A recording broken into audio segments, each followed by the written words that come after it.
গত 1 বছরে এনসিপি বলেন, সমন্বয়ক বলেন, বিএনপি বলেন, জামাত বলেন, প্রত্যেকটি রাজনৈতিক দলেরই কিন্তু যথেষ্ট দুর্নাম হয়েছে, বদনাম হয়েছে। এখন বাংলাদেশে ধরেন দুর্নাম বদনাম হয়নি, আমার কাছে মনে হচ্ছে বড় দলগুলোর মধ্যে একমাত্র চরমোনাই পীর সাহেব আছেন, তাদের বিরুদ্ধে এখন পর্যন্ত কোথাও কোনো দুর্নাম বদনাম হয় নাই। কিন্তু যে দোষ আওয়ামী লীগের, সেই একই দোষে বিএনপির অসংখ্য নেতাকর্মীকে জনগণ অভিযুক্ত করছে।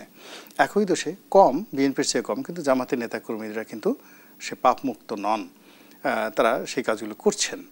আর সমন্বয়কদের ব্যাপারে তো বলতে গেলে সবাই খুব বিরক্ত, ভীষণ রকম বিরক্ত এবং অস্থির, সরকারের মধ্যে এটা রয়েছে। তো সব মিলিয়ে এই 1 বছর পরে যখন সমস্ত মানুষ ত্যক্ত বিরক্ত হয়ে পড়েছে, তো সেই অবস্থাতে একটা ভালো কাজ জাতীয় পার্টিকে, আমি যেমন আজকে আমার একটা স্ট্যাটাসে আমি বলেছি যে আমি 1 বছর আগে আমি নিজে দাবি তুলেছিলাম যে জিএম কাদের সাহেবকে গ্রেপ্তার করা হোক আর জাতীয় পার্টিকে নিষিদ্ধ করা হোক, কিন্তু আজকের প্রেক্ষাপটে মনে হচ্ছে যে এই কাজটা করা ঠিক হবে না।